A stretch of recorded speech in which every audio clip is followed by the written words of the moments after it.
Hello and welcome to the Extra Point here on WEGL 91.1 FM. I'm your host, Jared Dillard. Along next to me is my co-host, Meredith Brito. Don't Man, worry. back to messing up my name. Oh, you'll be all right. You'll live. And after that is Noah Gardner over there on the third mic. How you doing today, Noah? You didn't mess up my name. Well, that's because I Well, like yours you, is common. Anyway, after being delayed for a little bit, we're coming in, starting off strong with former Auburn Tiger Trey Mason has been arrested. I'm sure that we've all seen the headlines on that one. Trey Mason has been arrested for, I'm going to give you a rundown. It was, and correct me if I'm wrong, possession of weed, marijuana, as they like to call it. It was suspected possession of marijuana. He So- was actually arrested for reckless resisting and reckless driving. reckless driving and resisting arrest. So, some Was pretty... he under the influence? Was he under the influence? The officer just said he smelt marijuana in the car. So there's a suspicion that he Yes. was somewhat inebriated a little bit. Okay, so Trey Mason, obviously, maybe he was upset that they're moving to L.A. Maybe he Who was would be upset about that? A lot of people, everybody in St. Louis. Let me tell you about it. Maybe he was upset that Todd Gurley had the starting position.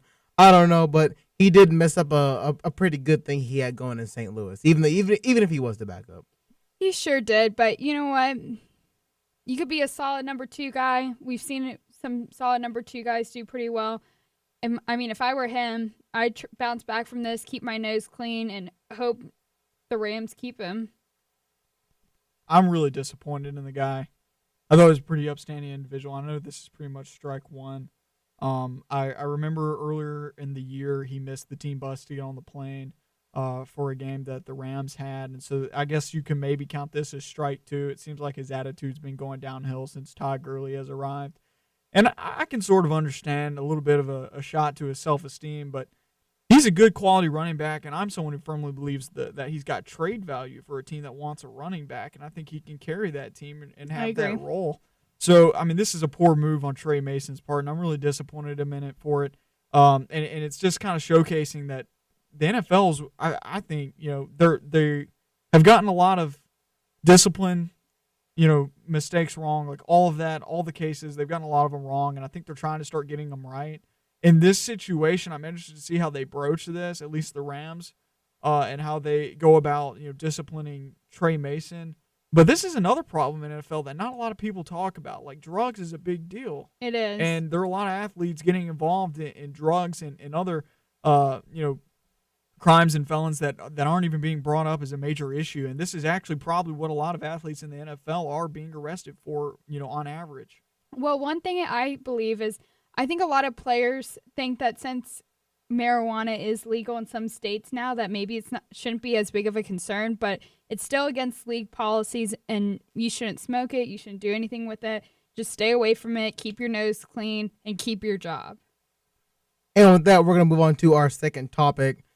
The Golden State Warriors have dropped a game to the Los Angeles Lakers, probably one of the biggest upsets in NBA history. I think statistically it is the biggest upset in NBA history. So Warriors dropped to the Lakers. Chef Curry, without the pot last night, only scored 18 points. And Kobe Bryant and the Lakers and that team just went in there and they were able to get a big win right there. Yeah, I didn't get to watch the game. I went and checked out the box score. I was definitely following the game cast while I was sitting behind you and JJ last night in the booth for the Auburn softball game.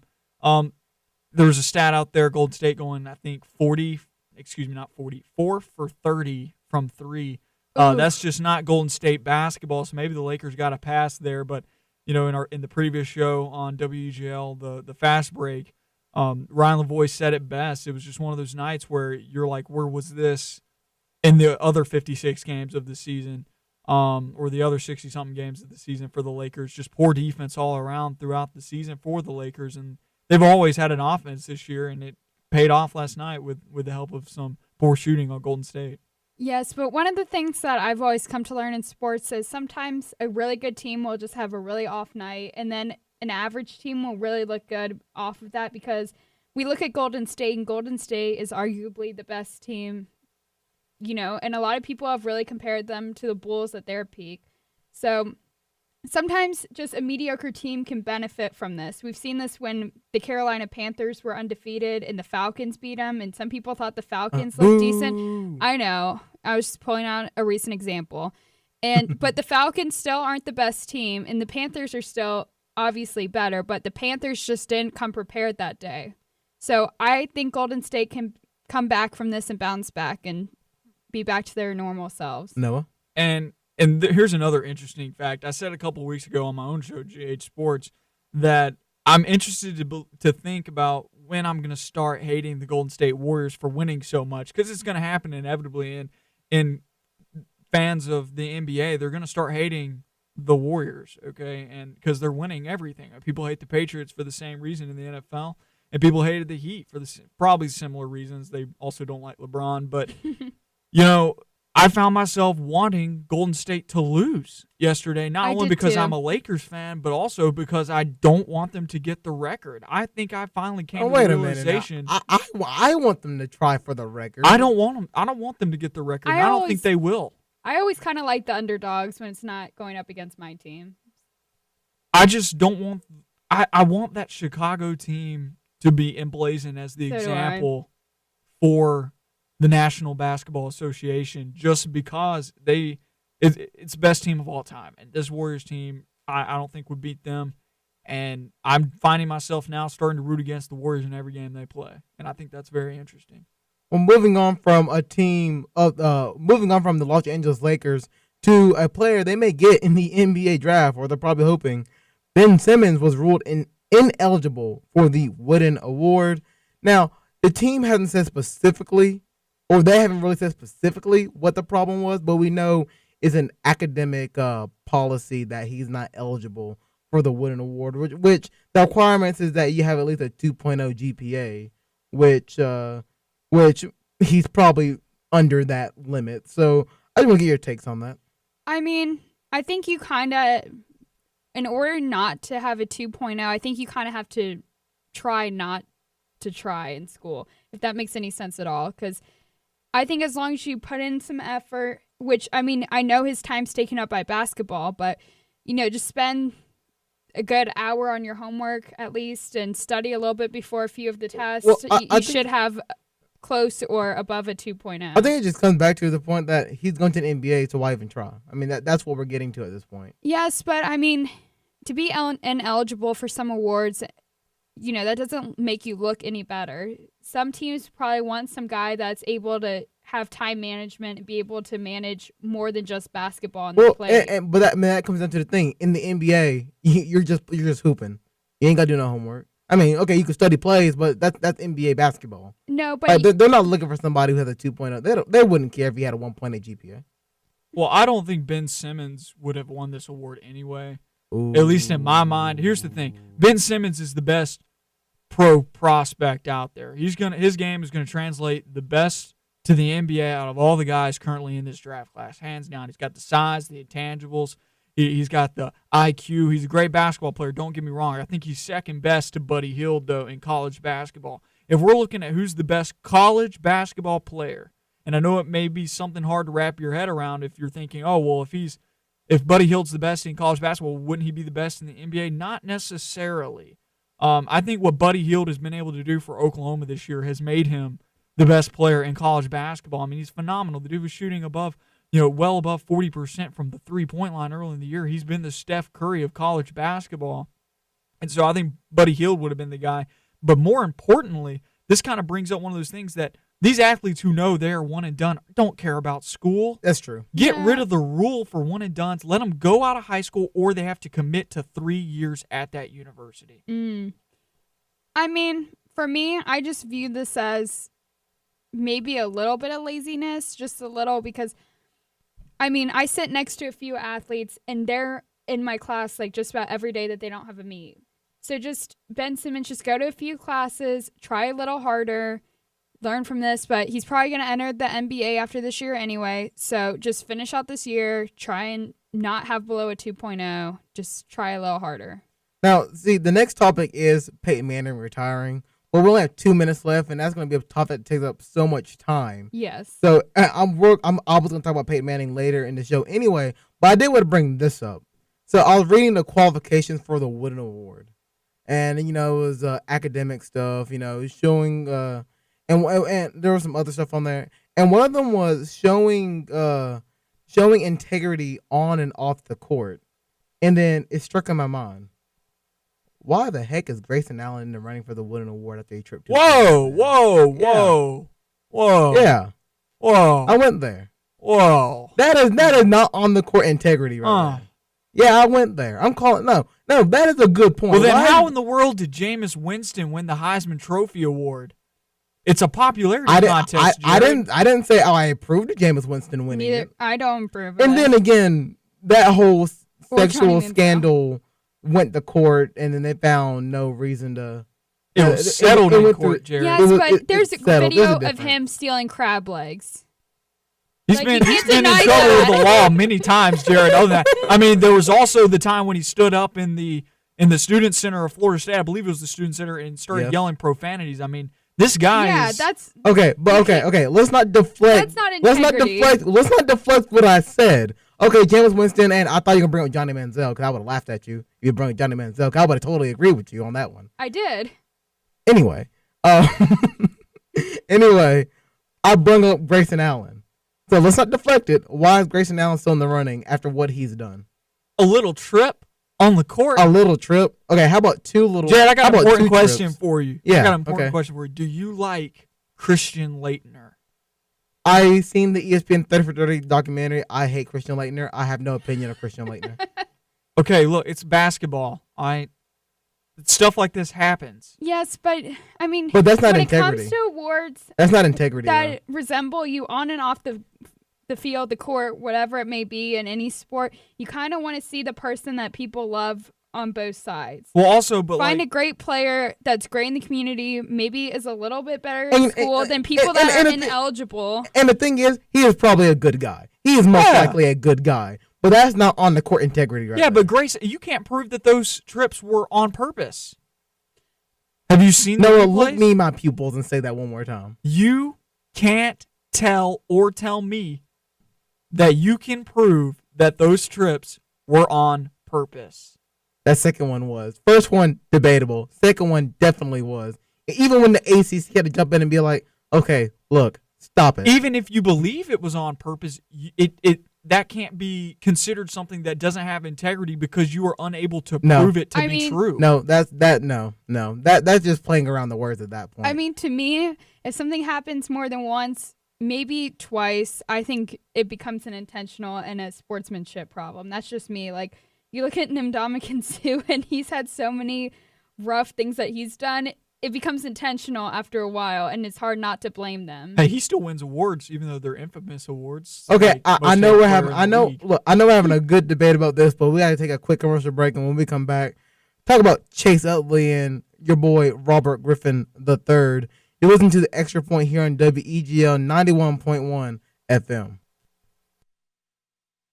Cargo theft has become a major problem in the U.S., and the National Insurance Crime Bureau needs your help to put a stop to it. Stolen cargo adds to the cost of merchandise, food, and transportation, and buying stolen goods over the internet or on the street corner is risky and dangerous. Stolen food or pharmaceuticals can pose a real health hazard. If you know something about cargo theft or stolen goods for sale, call your local police or call us at 1-800-TEL-NICB. A public service message from the National Insurance Crime Bureau.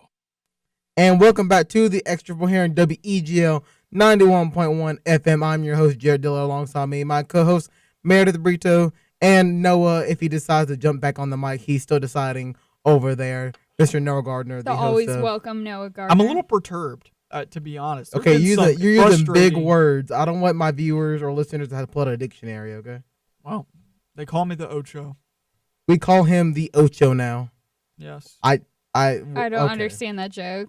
Ridiculous sports. I was watching rugby when the North Carolina Duke game was on. I was watching the North Carolina Duke game at the same time, but I was watching some rugby. Good thing the U.S. beat Kenya. I believe it was Kenya. Yes, it was Kenya. Let's go, United States. All right, now we're jumping to our next topic. I can't believe that Chase Utley of the Los Angeles Dodgers may avoid suspension after what happened in the MLB playoffs last year. Now, if you don't know what happened, it was when the Dodgers played the Mets and Chase Utley went and slid into Tejada's. I say Tejada because is it Ruben Tejada? I'm pretty sure it's Ruben Tejada. I always want to call him Miguel Tejada because there is a Miguel Tejada. He slid into he slid into his leg. I'm just going to skip his name. He slid into his leg, broke his leg. I remember last year, me and JJ had a big discussion about if it was intentional or not, should he be suspended or not. And I said, absolutely, he should be suspended. And eventually, it did come out that he missed one game, and there was a thought that he may be suspended for the beginning of the season. And now there's a report that he most likely will not face suspension. I've actually got breaking news on this story, Jared. Right yeah, here breaking news. According to the New York Daily News, MLB overturns Chase Utley's suspension for lead-breaking slide on Ruben Tejada. He will not be facing any further disciplinary action from the No MLB. fines, no nothing? According to the headline in this, nothing at this moment, but I will continue to look for information on that. Okay. He will Now not serve Jared's his mad. 2-game suspension. Now, okay. Now, 2-game suspension. I think he should be suspended for 2 games. Oh, he will not be serving I that know, but he should. I mean, Jared, you saw the video. You think it's 100% intentional? I thought it was intentional. Yes, I thought it was, and how like okay, that kind of play it is part of the game. A lot of teams have done it. A lot of players have done it. However, you got to get that kind of play out of baseball because when it goes and breaks somebody's leg, and you went and did it intentionally, like no, I do not want that on. I am a St. Louis Cardinals fan to death, and I would not wish that on any Chicago Cubs player. Like I would not. That's saying something. That is saying something. I don't want to see a player break his leg. I mean, I agree, but to some extent, you never really know what's going through people's head when they slide. Sometimes people aren't the best at sliding, but RG3. Ooh, we're gonna get that but decision. I mean, it's kind of hard for the league to suspend someone when you don't know whether it's intentional or not. But I think at least slap a fine on him. And that's the thing. Whether it's intentional or not, you got to get that kind of play out of baseball. At the moment, no fines. I do not believe any fines. And this, once again, I've not been able to go through extensive amounts of research for this, but at the moment, I've not been able to find anything about fines coming in. And the language being used here is they say they rescinded the suspension in an agreement between the MLB and the Players Association based off of the terms that the way that umpires call this play, it's inconsistent in the past, and so they're not going to suspend him based off of this. But Ruben Tejada said that he doesn't really care that he's not suspended. He's happy, healthy. In my opinion on it, it's a baseball play. Obviously, he slid late. I don't think he was trying to hurt him, but he was trying to take him out. I think you have to be don't kind like of it. an evil person to intentionally try and hurt someone. He wasn't trying to hurt him. He was trying to take him out. I Not know. take him That's out of the what I'm game, saying. but break up a double play potential there. From one hurt player to another, the Redskins today have released RG3, Robert Griffin III, former Heisman winner from Baylor, from the Washington Redskins. So the question becomes now, what is next for Robert Griffin III? For me, I think there's going to be a team that looks at RG3 and says, we could really use a quarterback if he's willing to take a huge pay cut from what he had in the past, swallow his pride a little bit, start back up, have someone I don't know about the swallowing pride part. I don't think he ever Just- had like just a little. I mean, he can't go in there and beg for a huge contract. But if I were, for instance, the Houston Texans, I may look at him. If I were the Dallas Cowboys, I may look at him. There's a few teams that will consider him to possibly compete for a starting role. The Cowboys, not so much. But I think RG3 has so much talent that he deserves to go somewhere and have a chance to start. I think originally we talked about this a couple of weeks ago on my own show. I thought he was going to end up possibly in Philadelphia, but with that new whopping giant, garbage contract that they gave to Sam Bradford, I don't think that's going to happen. I still think the Chiefs are a possible team he can go to. I don't think he's going to end up in Dallas because I think they're going to use a late draft pick and try and create a Tom Brady situation there. in Dallas because, Tom Brady's 7th-round draft pick turned out to be a phenomenal quarterback. And I think that Dallas is going to go about trying to develop a guy behind Tony Romo because Tony Romo's still got a lot of years left in this league, in my opinion. And Tony Romo, he was undrafted, so Yeah, you can make potential out of these people. They can definitely develop, and Dallas is not a bad place for them to have to develop somebody. But I don't think it's going to be RG3 at the moment. It is kind of up in the air. There's a lot more. I don't think Houston's going to go in the direction of RG3. There's a lot more substance to this talk about RG3 and where he could go a couple of weeks ago, but now everything's kind of up in the air with some of these contracts being renewed at the quarterback position. But right now, I think the Chiefs, in my opinion, could be where he's going to end up as a backup. Well, for me, we'll get into this later, but Ryan Fitzpatrick's asking for more money from the Jets, and the Jets aren't willing to give him a ton of money. If you were the Jets, RG3 may be a good quarterback for you. You have Geno Not Smith to maybe start, pushing but I him a could little see bit. him being the backup. And if Geno Smith were to get hurt, which he kind of always does, or he slumps, I mean, RG3, he could be decent in that system. I bet Brandon Marshall would like RG3. It's not that he doesn't have the potential to be decent in that system. I just don't think the development has been there yet for Robert Griffin III to succeed in any system yet as a pocket quarterback, and that's what the Jets are going to need. The Chiefs run a similar system offensively as the Jets do. So I see the fit that you're calling out, but I don't see the development in the Jets coaching staff to be able to turn Robert Griffin III into a solid quarterback in their system. They were able to turn Ryan Fitzpatrick, a guy that's struggled everywhere he's been in his career, into a guy that actually looked fairly decent. He struggled to win, but I don't think he's necessarily struggled to throw the football semi-effectively. That's careful wording. I know he hasn't been great. I'll give you that. But he's been able to start everywhere he's gone. Yes, he has. But he came to New York. I saw this interview. It was Eric Decker and Brandon Marshall and Ryan Fitzpatrick. They were sitting on a little bench, and it was with someone from NFL Network. I forget who it was. And they asked Brandon Marshall, so what do you think after Geno Smith broke his jaw? And Brandon Marshall said, I was scared because Ryan Fitzpatrick came in and he was horrible. Once he got used to the system and he got used to our coaching staff, he turned into a really good quarterback, and we almost made it to the playoffs. So, and now Brandon Marshall's pleading for Ryan Fitzpatrick to stay. So I think the development could be there. I see what you're saying, but RG3, where do you think he's going, Jared? Well, Bench, starter, what? LA is always a possibility. I mean, it's just LA. It is. Houston's a possibility. I could see a backup in Dallas, but I was pretty sure Dallas is going to use a draft pick on that one. Another one San Francisco's not too far behind. They got Colin Kaepernick. I don't see them going away. Gabbert. I don't see them going away from Kaepernick. That's only if Chip Kelly actually really went at RG3 and just threw all the other options out the window. But enough of that. We got to get to our next topics, which is we got to go through quickly on these. Lovie Smith going to Illinois. I love it. I'm a defensive guy. The Illinois is fighting Illini. They're going somewhere. What do you guys think?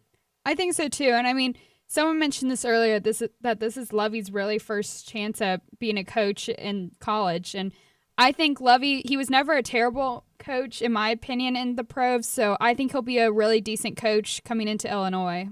I think the best he can get out of Illinois per year on average. And this is something that they are definitely accustomed to, not necessarily recently, but over their history, is around 7-8 wins a season on average. They're going to have their years where they don't go to bowl games. They're going to have their years where they do, but it's not going to be great. They can't make Illinois nationally prominent just because they're not in a great location as far as football is concerned for recruiting, and they're not a well-known team. And it's going to be really hard. I don't care how good of a coach you are. You're not going to develop 2- and 3-star talent into national championship caliber teams and national prominence. Will they win some games with them? Yeah, I think so. Will they continue on their defensive heritage? Yeah, I think so. But I don't think, and I love Lovie Smith, but I don't think he's going to get them where a lot of people think that he might be able to. I think we just got to wait and see. We just got to wait and see with Lovie Smith and see what he can do. Like Meredith said, it's like really his first attempt at the college level. So, former coach who's went to Super Bowl, that may draw a couple of recruits over there to Illinois. For sure. Going over to Meredith's topic, Kyle Shanahan reportedly is the reason why the Falcons released Roddy White. quote is, "It's me or him." Give your quick takes on that. Reportedly. Reportedly. Yes. According to Fox Sports, there was a quote from AJC, which is Atlanta Journal-Constitution, and it says, "There's one reason Roddy is no longer with the Falcons, and it's Kyle Shanahan. Kyle forced the Falcons to choose between him or Roddy. That was not Roddy's choice." And then it goes into explaining how Roddy's been through so many different wide receivers, coaches, and offensive coordinators, and they all loved him. They all were able to incorporate him in his offense. Kyle Shanahan came along, didn't want anything to do with Roddy, thought he was done. And so Kyle Shanahan's essentially saying, Roddy doesn't fit in my system. If you're going to try and shove him down my throat in this system, then I feel really disrespected. And in my opinion, I mean, I love Roddy White being from Atlanta, but Roddy lost a step. He wasn't able to create separation. He's 34 years old. I think it was time to let him go, but I think Kyle Shanahan's getting a little dramatic by saying it's me or him. I mean, so many Atlanta fans just loved Roddy White. And if he were to go and suit up somewhere else, that would be a little heartbreaking for us. Well, you know, teams go through that all the time. I remember when Reggie Wayne left the Colts and ended up almost on the Patriots for a little bit. And, you know, that's a little heartbreaking. It happens to the best of them. It really does. Terrell Owens leaving and going to Dallas, or Terrell Owens from San Francisco going over to Philadelphia, then Dallas.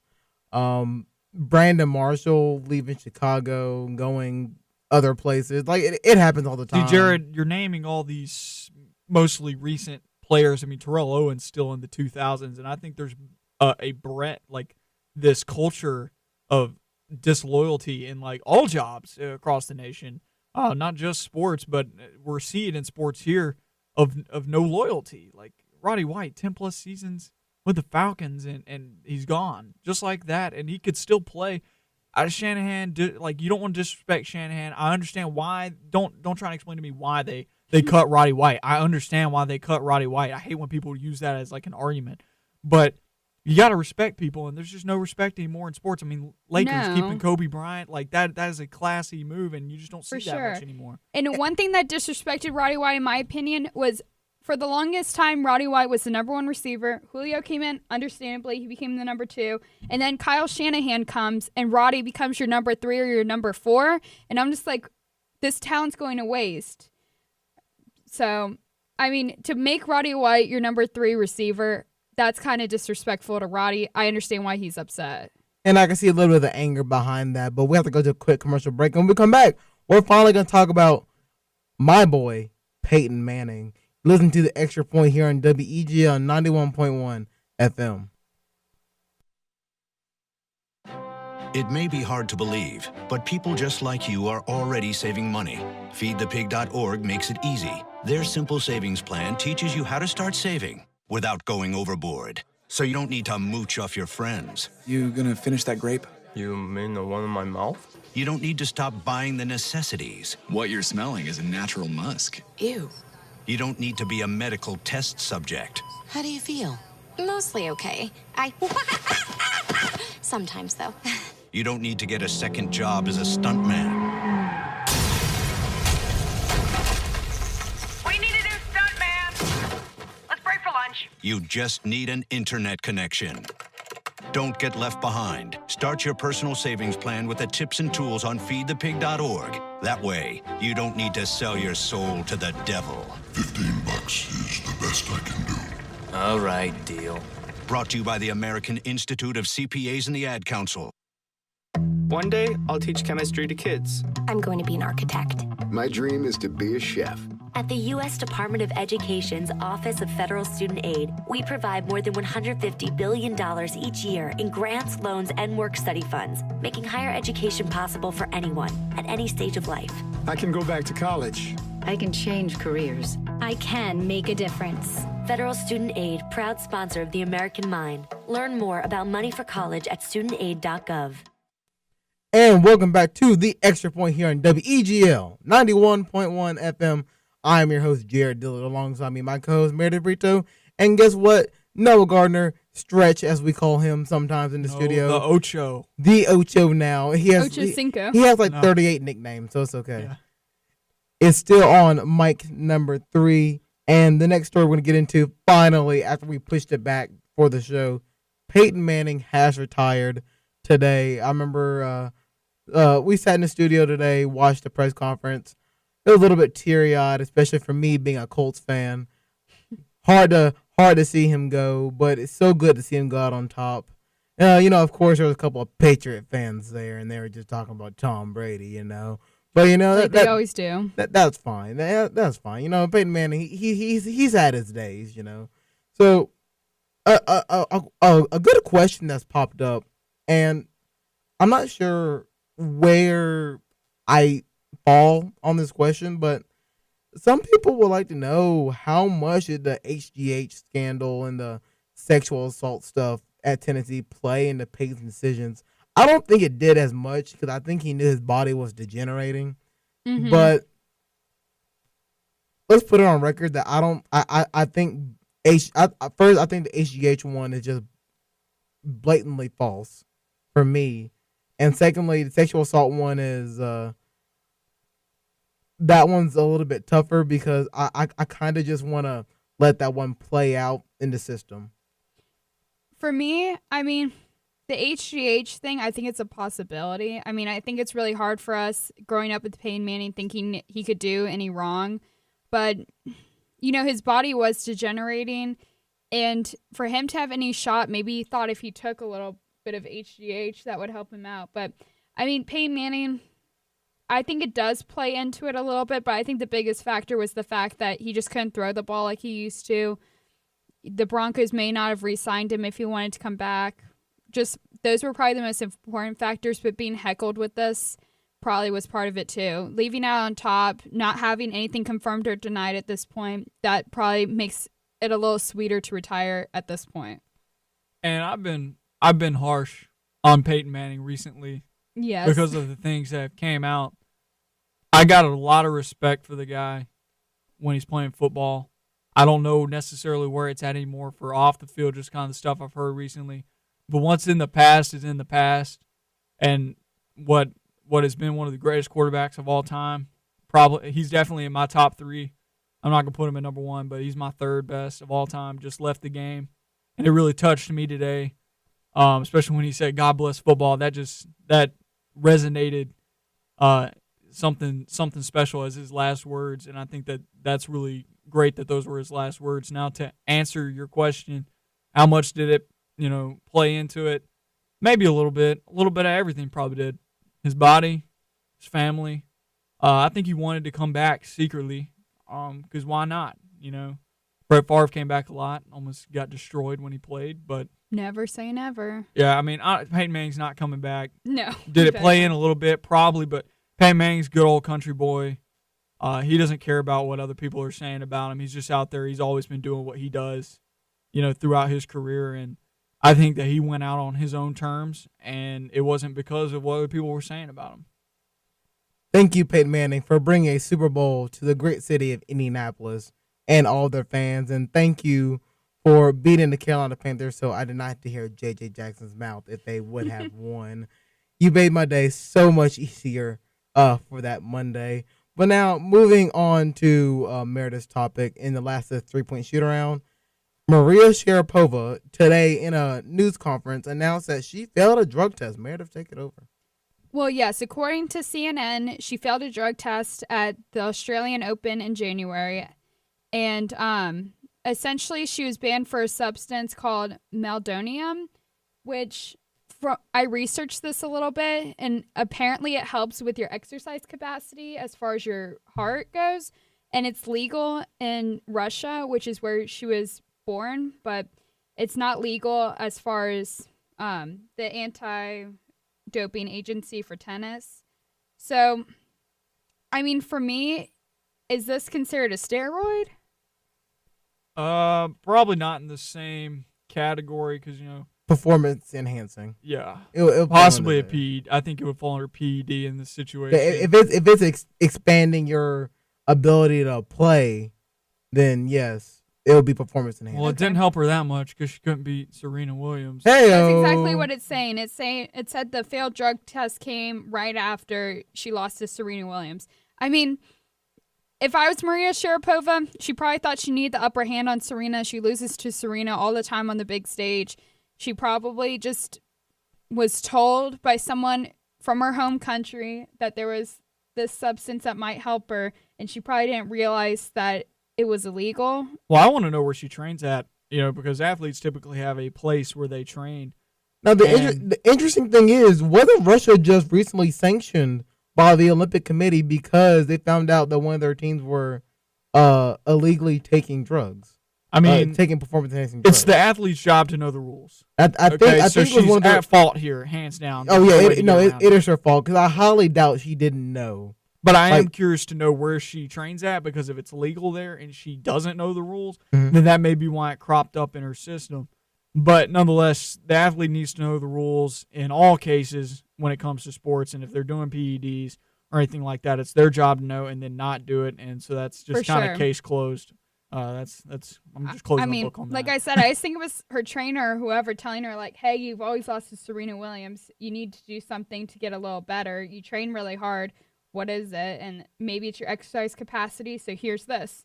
But, I mean, Serena Williams, she'll hands down be the best tennis player that's ever played for a really long time. So you can't really blame Maria Sharapova to losing to her quite often, but it has to be a little frustrating to lose to her so often. It becomes like a typical thing. Well, after that great discussion about Maria Sharapova, we're going to play our quick little game. It is called By the Number. So what's going to happen in this game is that me and Meredith both have come up with 5 questions to ask each other. We're going to give a player or a team, and then we'll give a number. And then the other one has to guess what we're alluding to. So I'll go first in this one. Uh-oh, so the paper's coming. Let's see what's going to happen. Uh-oh. So the player is Yankees closer Aroldis Chapman, and the number is 30. What position does he play? He is their closer. He is their closing pitcher. The amount of games he's won. No. Noah, what do you think it is? He was suspended for 30 games for a domestic violence case. Oh. Aroldis Chapman was suspended for 30 games pertaining to that domestic violence case. Okay. Second question. Yale 54. Yale basketball, Yale. It is Yale basketball. Noah obviously you can guess. knows it. You know what it is. It's between you and me now. So you'll be. I mean, I pass. Go ahead, Noah. It's been 54 years since the Yale Bulldogs have been in the NCAA tournament, and they are going back this year after their victory over Columbia. Let's go Yale Bulldogs. They are back in the tournament. Now, third question. Illinois' ex-head coach Bill Cubitt, 4.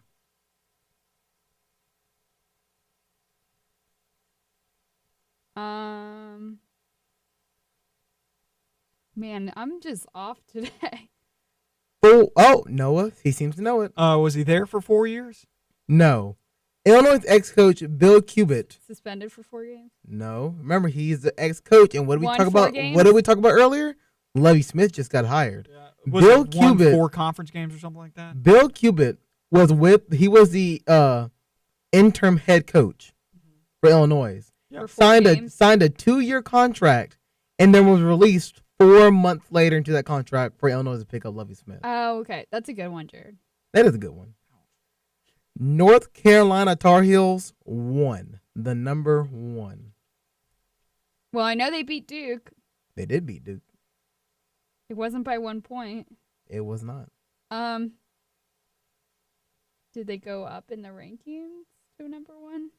No, I believe that they are not number 1. Noah, do you want to go with this one? Well, I've got a number of guesses here. My primary guess is that they've been now projected by Joe Lunardi to be a 1 seed in the NCAA tournament. They're also a 1 seed in the ACC tournament, and they've beaten Duke 1 time this season.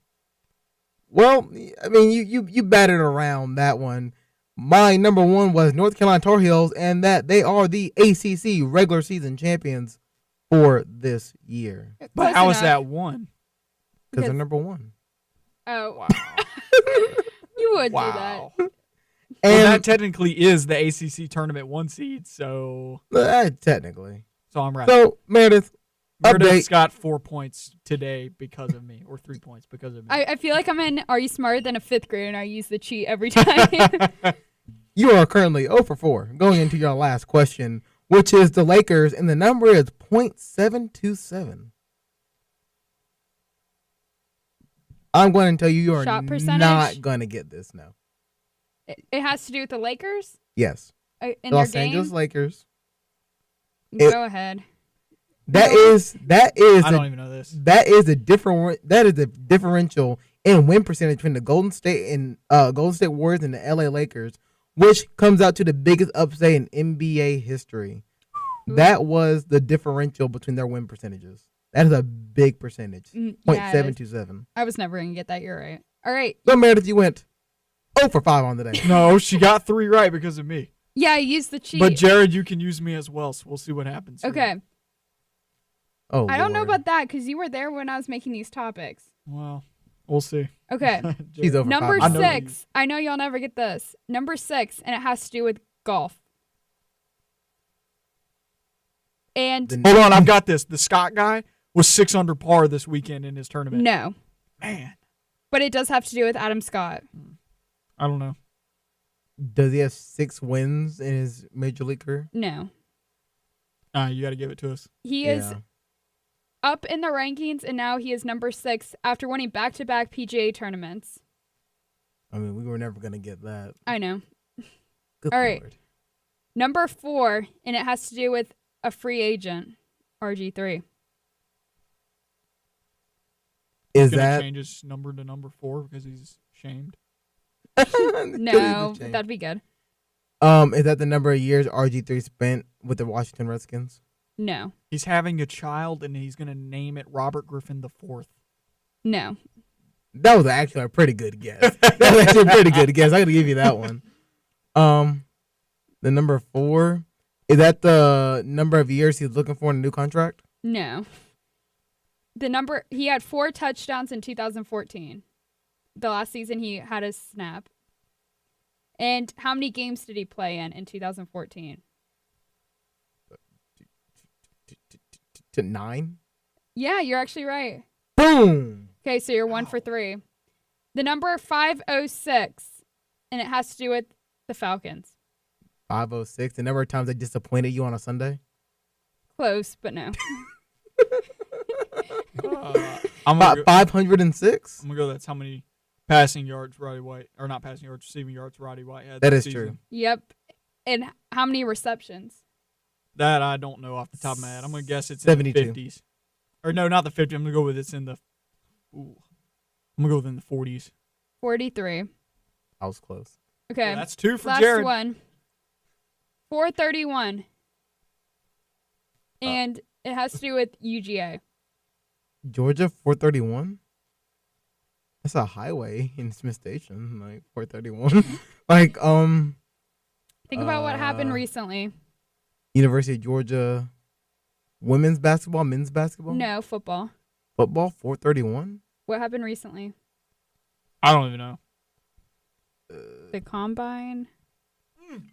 Did one of their players run Keith Marshall ran the 431? 4.31. You got to say 0.31, not 431. Yeah, but see, that made it a little harder. See, but that's that's And, That's and deceiving. That's Keith deceiving, Marshall's Mrs. 40 Donald was Trump. the fastest 40 running the combine.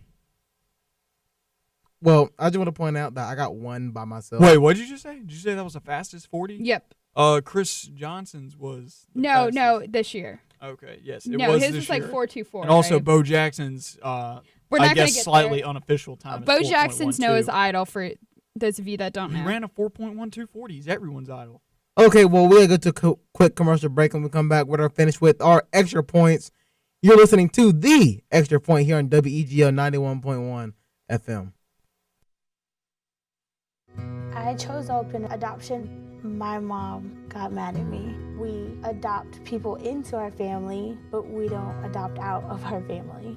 I called the adoptive mom. When I placed Miles in her arms, her whole body lit up.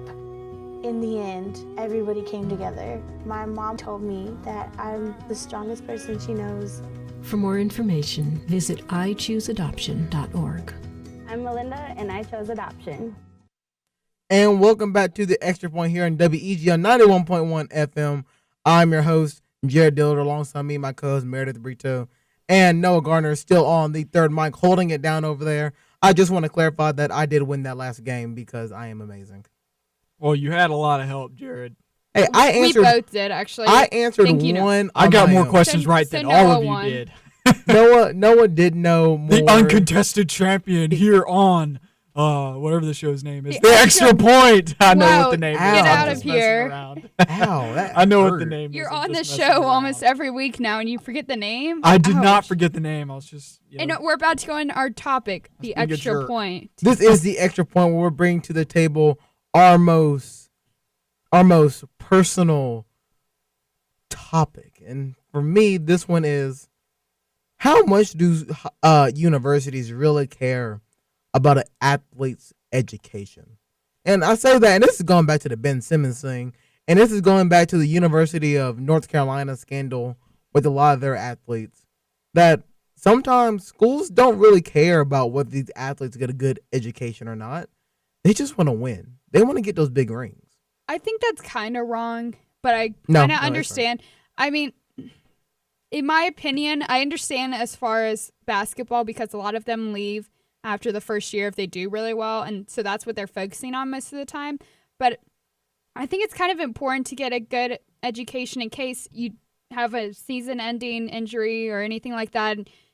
You may never be able to pick up a bat or throw another football. It's kind of good to have a degree in your back pocket. And, I mean, back to Ben Simmons, just please try to have over a 2.0. I mean, just go to class, try a little bit, and then go to practice and study a little bit afterwards. But that's the thing. We can sit here and say, please get over a 2.0. But the fact of the matter is, the rules pretty much say that he doesn't really have to try because he's going to the draft anyway. Why do his grades matter? And on that topic, there is no reason for the University of North Carolina to do what they did for years on end. Well, okay, here's the thing. I think it's hard to lump all schools together on this. For sure. I mean, getting a 2.0 at Duke is extremely difficult. But I would tend to agree that most prominent universities do not place, and I mean prominent by they are actually succeeding in their chosen program of athletics. I would tend to believe that they don't care as much about education as they do about performance on the field, because there is definitely more money in the performance on the field, yes. And all people care about really nowadays is money. Yes. But it doesn't care what we want or what we care about because we're not the athlete, and a lot of these athletes out there don't care because they know where they're going if they're good. Yes. And so it doesn't matter. And I think that in order to make academics mean more, a way to fix this is create a baseline for a GPA. Then they'll start caring, or change the rule. Say you can leave out of high school, or you have to commit to a university for at least 3 years, and then you can go pro. Well, for then me, you separate the people who want an education from the people who just want the money. Now we're running out of time, so Meredith, you got to go on to your next topic. Oh, okay. So Ryan Fitzpatrick, we talked about this a little earlier. He's asking for more money than the Jets are willing to give. Ryan Fitzpatrick, just take a little less money. This is the best you've ever played in your career. Stay in the system. You can do really well. You have really good weapons in Brandon Marshall and Eric Decker. You have a decent defense. Unless something really great comes along and you feel like you can really fit into that system, you're going to ruin your career if you go somewhere else. You're 33 years old. Just stay in New York. Have a 2-3 year deal. Finish out your career, and you'll have a chance to start here. You may not be able to if you go somewhere else. You guys hear that? I hear that a plane is landing in Los Angeles and it's carrying Ryan Fitzpatrick because... You say that for everyone. Who doesn't want to go to L.A.? Well, that's the thing. Like, LA doesn't want Ryan Fitzpatrick. They want someone more explosive than Ryan Fitzpatrick. If you ask me personally. I mean, LA can take whoever they can get at this point because... Would they take Johnny Manziel? No. Who would? Even a dumpster fire wouldn't take Johnny Manziel at this point. Ouch. I agree with Meredith. Obviously I can't tell the guy what to do because it's his life. He may need the money because it is like you want out the end of his career, and so he's want to try and squeeze out as much cash as he possibly can out of his last contract and try and savor it so he can have it for the rest of his life. But Well, he's a free agent. yeah, he is a free agent, and I can see why he'd be wanting to get as much cash as possible because this will more than likely be his last contract, depending on how long it is, obviously. But the Jets seem like a good fit with him. Almost made the playoffs this year. Imagine what they could do next year. So I do. That's what I'm saying. And also, there was something from Team Stream that was released just a few minutes ago that Brandon Marshall set up a few teddy bears and reenacted one of their best touchdown passes of the year. And he, at the end, was like, Ryan Fitzpatrick, you need to stay. If Brandon Marshall's pleading for you to stay, that's a pretty big deal. Brandon Marshall is one of the best receivers in the league, in my opinion. And if he's begging for you to stay, that means a whole lot. And let me tell you, it takes a lot to get along with with a receiver. Receivers are very, very, very greedy. And not a lot of people necessarily talk about that, but Brandon Marshall, it takes a lot to be able to get along with a great receiver like that. And so that means a lot to me personally. And also, I doubt a lot of teams have pleaded for him to stay in the past. Buffalo got rid of him. A lot of teams in his career have gotten rid of him. This is a team that actually really kind of wants him, and he has a chance to start, and the team likes him. He has a chance to go to the playoffs. Just stay in New York. Well, very quickly, because we have about 30 seconds left. Noah, you had a little bit of an extra point. What did you want to talk about? About a half a point. No, I mean, but it means just as much. It's the best time of the year when it's coming to sports for me personally. A lot of people want to say it's a week later from where I'm at right now, but it's conference championship week. And this next month and a half of sports is about to get really exciting. You got the NCAA tournament following this week. Selection Sunday is one of my favorite days of the year also. And then you've got the start of the baseball season. So this is really an exciting time of the year. But this week, I really wish people would pay special attention to it because the little guys are put on the showcase. You know, these small conferences like the Ohio Valley Conference, the Patriot League. And I know I just picked those two out of nowhere, but there are a lot of conferences like that. They're having their conference championships this week, and those games are so fun to watch because that's what makes college athletics special. They may not be big time, but they definitely make the big stage for those games, and they make them very exciting. And people show out to their arenas to have a good time and to watch their beloved school play basketball, and it's a whole lot more meaningful to me to watch those small schools play than some of these big schools who are on television all the time. Me too, and it's really great when you see teams like Georgia State and Mercer make really long runs in tournaments. So, and that is going to do it for us today. A little bit of breaking news. You may have gotten on your phones already if you follow CNN or something like that. But the jury has awarded Erin Andrews $55 million over in lawsuit over a secretly filmed nude video of her. So homegirl did get that money that she really did deserve because that was some pretty bad stuff that went on in that hotel. But that's going to do it for us here. WEGO 91.1 FM. This has been The Extra Point. I'm your host, Jared Dillard, alongside me, Meredith Brito. And thank you, Noah Gardner, for being next to us the whole day for this hour. The Ocho. Thanks, man. Is here, and no problem. And you will see you guys next Monday, same time, same place.